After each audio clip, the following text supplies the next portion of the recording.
जय हिंद विद्यार्थियों, आप सभी का गुरुकुल कैंपस ऑफ एजुकेशन के यूट्यूब चैनल पर बहुत बहुत स्वागत है। तो हम इतिहास में चल रहे थे, जिसमें इतिहास की दुनिया भाग 2 का तीसरा चैप्टर हम लोग खत्म कर चुके थे, जिसका नाम था हिंद चीन में राष्ट्रवाद। आज से हम लोग पहला चैप्टर प्रारंभ करने वाले हैं, जिसका नाम है यूरोप में राष्ट्रवाद। तो यूरोप में राष्ट्रवाद समझने से पहले हमको यह समझना होगा कि यूरोप क्या चीज़ है और राष्ट्रवाद क्या चीज़ है। ऐसे राष्ट्रवाद का परिभाषा जो है हम चैप्टर नंबर 3 में भी करवाएंगे, लेकिन यहाँ पर भी राष्ट्रवाद का परिभाषा हम लोग चलेंगे और राष्ट्रवाद की शुरुआत कहाँ से हुई यह भी हमको देखना पड़ेगा। ठीक है, तो यूरोप जो है हमारा पृथ्वी जो 7 प्लेटों में बड़े बड़े 7 प्लेटों में बटा हुआ है, और वही 7 जो बड़ा बड़ा प्लेट है उसी प्लेट को हम क्या कहते हैं, महादेश कहते हैं। और वही महादेश में से महादेश कौन है, यूरोप महादेश है। ठीक है, तो यूरोप महादेश में बहुत सारे देश आते हैं, जिसमें से कुछ देश हमको याद रखना होगा। जैसे यहाँ पर देख सकते हैं Portugal, Spain, Switzerland, Dutch, France, Germany, Austria, Hungary, रूस, इटली और पोलैंड। ये इतना देखना क्यों ज़रूरी है, कारण कि ये सब जो देश है आपका पूरा 10th क्लास में जो है हमेशा आते ही रहेगा। ठीक है, तो इसको याद रखने का जो फार्मूला है, कहने का मतलब जो ट्रिक है, एक बार सुन लीजिएगा। देखिए, हमारा जो यूरोप का जो फेस है, फेस में सबसे किनारे क्या होता है, गाल, तो उसे याद रखिएगा पुर्तगाल। फिर क्या होता है कि एक लड़का जो होता है वो सीट फ्राई करता है, तो किसी में फ्राई करता है, तो सस्पेन में फ्राई करता है, तो सस्पेन से याद रखना है स्पेन। क्या फ्राई करता है बाबू, स्वीट फ्राई करता है, तो हो जाएगा स्विट्जरलैंड। ठीक है, और कहाँ डालता है, तो सस्पेन में डालता है, तो डालना से हो गया, क्या हो गया, डच। ठीक है, और क्या कर रहा है, फ्राई कर रहा है, तो फ्राई से क्या हो जाएगा, फ्रांस। और जब फ्राई होता है तो जर जाता है, जब जर गया तो हो गया जर्मनी, और जब जर गया तो मुँह से निकलता है आ, ये तो जर गया, तो आ से हो गया ऑस्ट्रिया। ठीक है, और जब खाने जर गया तो घर के लोग भूखा रह जाते हैं, भूखा को अंग्रेजी में कहते हैं हम लोग हंगरी, तो अगला देश हो गया हंगरी। और जब सब भूखा रह गया, एक छोटा बच्चा था जो रूस गया, तो हो गया आपका रूस। इधर इटली और रोम है, जिसको आप लोग याद कर लीजिएगा, और इसका राजधानी आप लोग देख लीजिएगा और लिख भी लीजिएगा और याद भी कर लीजिएगा।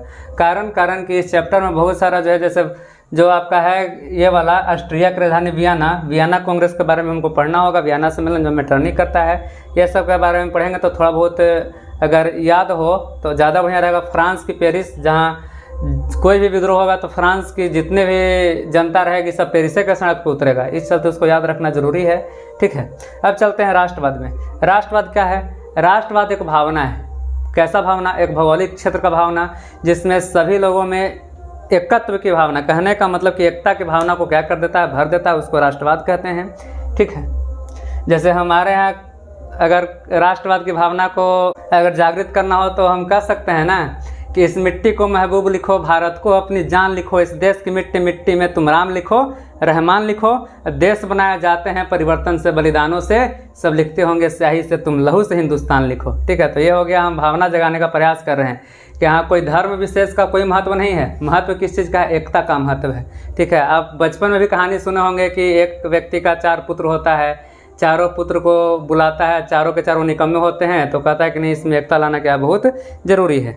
ठीक है, तो क्या करते हैं उसके पिताजी कि 4 को सीख लेते हैं और चारों पुत्र को दे देते हैं कि लो तोड़ो, आराम से तोड़ देता है। फिर देखते हैं कि कहते हैं कि अच्छा इतना तो तोड़ दिया, अब ला के झाड़ू दे दिए, अब झाड़ू कैसे टूटे, उतना मजबूत होता है।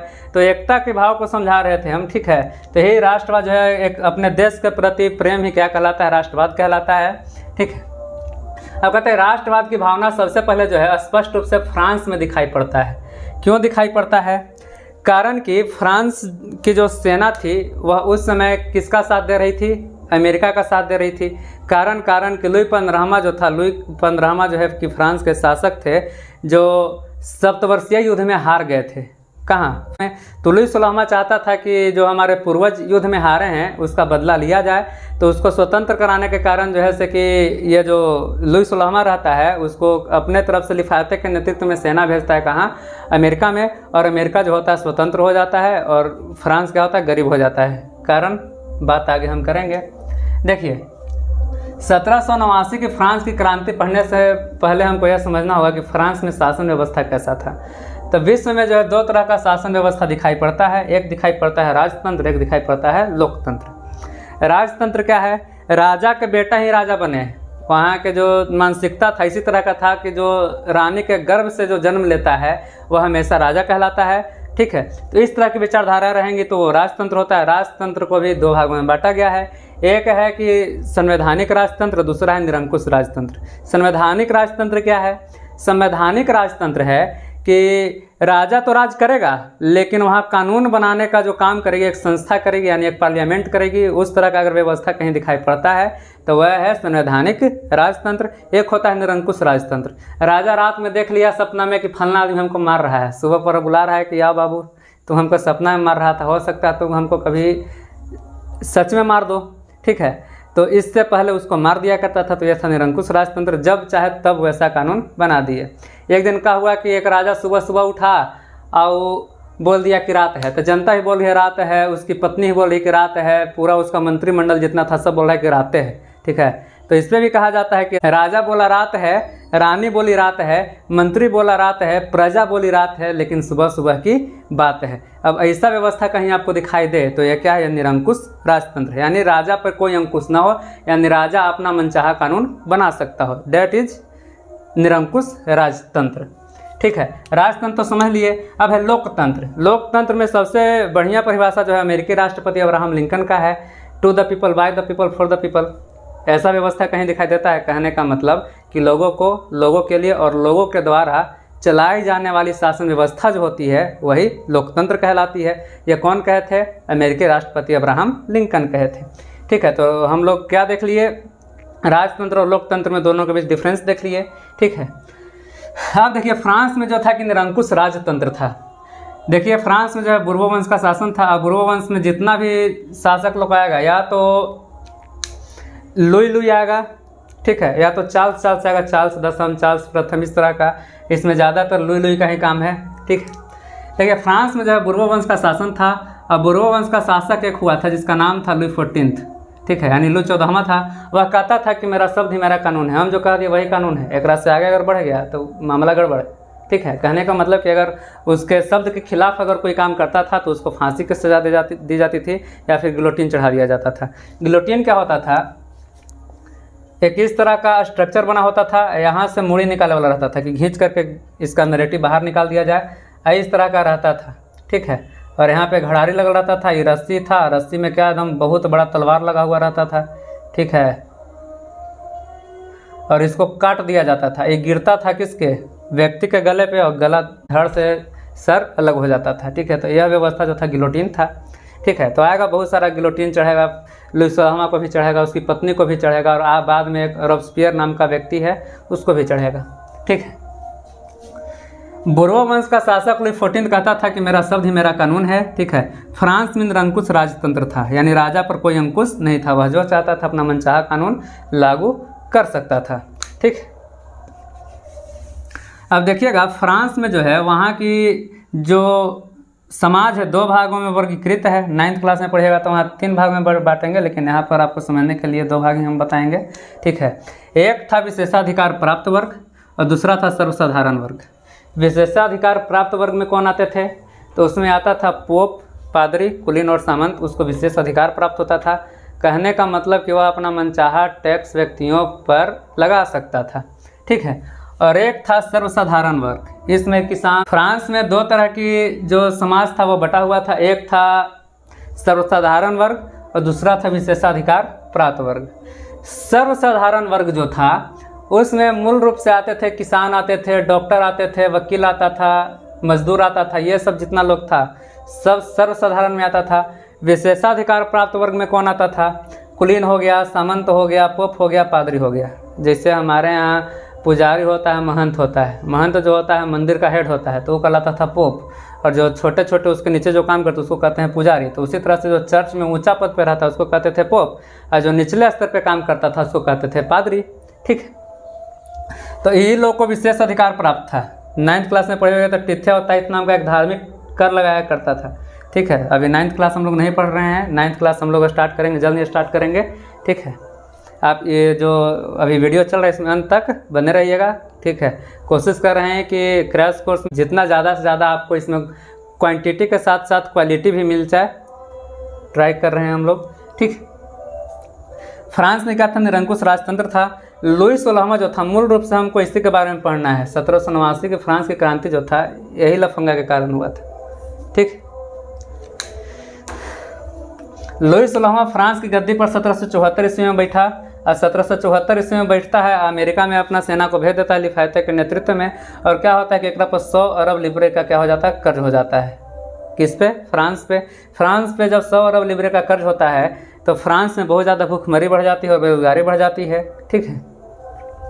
1776 में अमेरिका तो आज़ाद हो गया, लेकिन फ्रांस का होता है भूखमरी और बीमारी क्या हो जाता है, यहाँ बेरोजगारी बढ़ जाता है। ठीक है। फिर कहता है 1789 में फ्रांस में राजतंत्र समाप्त हुआ। राजतंत्र समाप्त होकर वहाँ पर संवैधानिक राजतंत्र लाया जाता है। किस लिए? कि वहाँ पर जो है कि कानून बनाएगा कोई और जो लुईस 16वां वो खाली ठेप्पा मारे के खाली क्या रहेगा, जिम्मेवार रहेगा। लेकिन जब जनता को पता चलता है कि जो लुईस 16वां है, लुईस 16वां और उसकी पत्नी मैरी एंटोनेट दोनों मिल करके जनता को इतना शोषित किया है कि एक दिन जैकोबियन क्लब का व्यक्ति होता है रॉबस्पियर, उसको क्या कर देता है, गिलोटिन चढ़ाता है। पेरिस के बीच सड़क पे उतार करके उसको क्या कर देता है, गिलोटिन चढ़ा देता है। और लुईस 16वां क्या हो जाता है, मर जाता है और रॉबस्पियर वहाँ का शासक बन जाता है। जब रॉबस्पियर शासक बनता है तो रॉबस्पियर भी कोई कम नहीं था, उसके राज को आतंक का राज कहा गया। कारण कि 17 महीना शासक बना है और 17 महीना में 17,000 लोगों को फांसी का सजा दे दिया है। ठीक है। वह चाहता था कि मेरा देश जो है पूरा स्वच्छ हो जाए, लेकिन फिर भी उसको न्यायालय की तरफ से भी उसको सज़ा मिलती है। ठीक है। उसको भी फांसी चढ़ा दिया जाता है। देखिए, लुईस 16वां का जब मृत्यु होता है तो उसके 9 माह के बाद जो होता है उसकी पत्नी जो है मैरी एंटोनेट यानी रानी खर्चालू, इसको इतिहास में कोई इतिहासकार रानी खर्चालू के नाम से भी जानता है। ठीक है। उसको भी क्या कर दिया गया, गिलोटिन चढ़ा दिया गया। ठीक है। गिलोटिन हम अभी बताए थे उस तरफ। ठीक है। लुईस 16 को गिलोटिन चढ़ाने वाला जो व्यक्ति था उसका नाम था मैक्सिमिलियन रॉबस्पियर। जो व्यक्ति था जो लुईस 16वां को गिलोटिन चढ़ाया था उसका नाम क्या था, मैक्सिमिलियन रॉबस्पियर।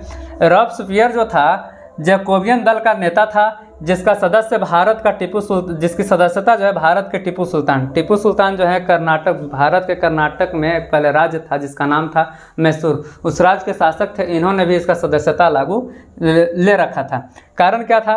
कारण था कि यह भी चाहते थे कि मजदूरों को भी अधिकार मिले। भारत में भी अंग्रेजी शासन चल रही थी, वह भी चाहते थे कि भारत के लोगों को भी अपना अधिकार मिल सके। ठीक। अब कहता है 1794 में रॉबस्पियर को न्यायालय के द्वारा गिलोटिन चढ़ाने का आदेश दे दिया गया।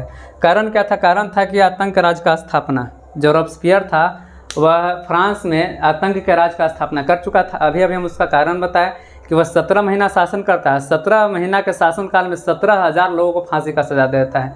हमारे यहाँ 7 साल लग जाता है निर्भया हत्याकांड वालों को फांसी देने में। ठीक है। अभी जो डॉक्टर साहिबा जो थी जिनको बलात्कार करके हत्या कर दिया गया, इनको अभी तक क्या हुआ है, अभी तक न्याय नहीं मिला है। ठीक है। अभी देखिए भारत सरकार इसमें कितना टाइम लगाता है। जो अब यहाँ पर देखिए 17,000 लोगों को फांसी चढ़ा दिया, खाली कहा कोई कहा चोरी कर दिया है। ठीक है, चोरी कर दिया, देखो फांसी चढ़ाओ। चोरी कैसे कर दिया? हम अपन राज्य से, हम अपन देश से पूरा चोरी ख़त्म कर देंगे। ठीक है। और जब इसका मृत्यु होता है तो इसका मृत्यु होने के बाद जो है फ्रांस का जो अगला शासक बनता है नेपोलियन बोनापार्ट। और नेपोलियन बोनापार्ट बनेगा और एक नारा देगा, स्वतंत्रता, समानता और बंधुता। कहने का मतलब कि सब लोग स्वतंत्र हो, सब लोग एक समान रहो। ठीक है। हमारे यहाँ भी कहावत है ना, हिंदू मुस्लिम सिख ईसाई सब आपस में भाई भाई।